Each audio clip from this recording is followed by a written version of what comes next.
Hello, je pense qu'il y a deux types de bonheur. Quand on écoute de la musique, quand on mange un Kinder, ça c'est du bonheur de dopamine, c'est notre cerveau qui envoie du plaisir. Et après il y a le deuxième bonheur, un peu plus profond, ce sentiment où t'es bien, t'es heureux dans ta vie. Le but pour moi en tout cas c'est d'atteindre le deuxième type de bonheur, c'est-à-dire d'être heureux indépendamment de ce qu'on mange, indépendamment des éléments qu'on rencontre dans notre vie. J'ai déjà fait une vidéo sur le bonheur, comment être heureux, donc je vous invite à aller la voir, elle est cool. Tout d'abord je vais vous relire, tout d'abord on va voir des passages du livre de Sirius Nord. Je sais pas si j'ai le droit de faire ça mais de toute façon je suis pas payé donc ça va. Le bonheur égale la satisfaction divisée par le désir. Avec un niveau de satisfaction inchangé, si l'on diminue notre désir, alors notre niveau de bonheur augmente. Ça paraît un peu compliqué, mais en vrai de vrai c'est fou. Si on est énormément satisfait de ce qu'on a déjà et qu'on n'a pas énormément de désir, on peut avoir des ambitions, hein, mais des désirs et des ambitions c'est pas pareil. On va être très heureux. Cette vidéo est vraiment très mal organisée. Maintenant je vais vous parler de mon graphique du bonheur, de ma théorie. Ce graphique, le voici.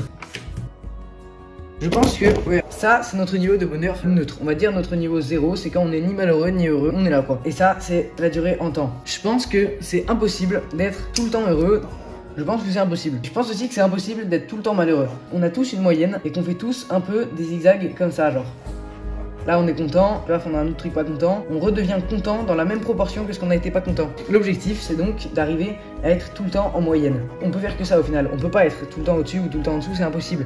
On aura toujours des hauts et des bas. Comment rendre ça pour que la moyenne devienne positive? Juste en se disant ça va en fait, y a rien de truc négatif qui m'arrive, je suis pas malade, il fait beau et du coup bah ça nous rend quand même heureux, même quand on est en neutre. J'espère que c'est clair. On va passer au petit conseil pour arriver à être heureux en toutes circonstances. On a dit que la première étape c'était même quand on était au point neutre, qu'on n'avait pas de trucs positifs ni de trucs négatifs, et bien quand même être content parce qu'on se dit bah au final ça va, j'ai pas de trucs négatifs. La première étape je pense que c'est d'accepter qu'il y a des éléments qu'on peut contrôler, qui sont dans notre contrôle, et des éléments qu'on peut pas contrôler. L'important c'est de désirer, d'avoir pour objectif que des trucs qu'on peut contrôler, qui dépendent de nous. On peut pas désirer que demain il fasse beau parce que ça dépend pas de nous. Si on désire ça mais que ça va pas se produire, on sera triste, mais on pourra rien échanger. Il faut pas se laisser atteindre par des éléments qu'on peut rien échanger. Ça nous amène au deuxième point, ne pas faire de dopamine facile. Manger des Kinder, des TikTok, c'est de la dopamine facile. On n'a rien à faire, pas d'effort, et pourtant notre cerveau il fait que recevoir de la dopamine, et après on va plus savoir se contenter, être heureux des choses de la vie. Vaut mieux être heureux quand tu bois un verre d'eau. Donc pas de dopamine facile, pas de TikTok, pas d'addiction, bien sûr c'est la base de cigarettes, de je sais pas quoi. Troisième point, la reconnaissance. Par exemple, là je suis hyper reconnaissant parce que ici c'est trop beau, je suis en bonne santé, je suis en vacances, j'ai de la nourriture tous les jours dans mon assiette sans faire d'effort. Il n'y a aucune raison d'être malheureux. Toujours arriver à se dire des pensées positives comme ça, même quand il n'y a pas de trucs oufissimes trop bien qui nous arrivent. Et vous pouvez même genre prendre 5 minutes par jour où vous faites que des trucs de gratitude, vous dites dans vos têtes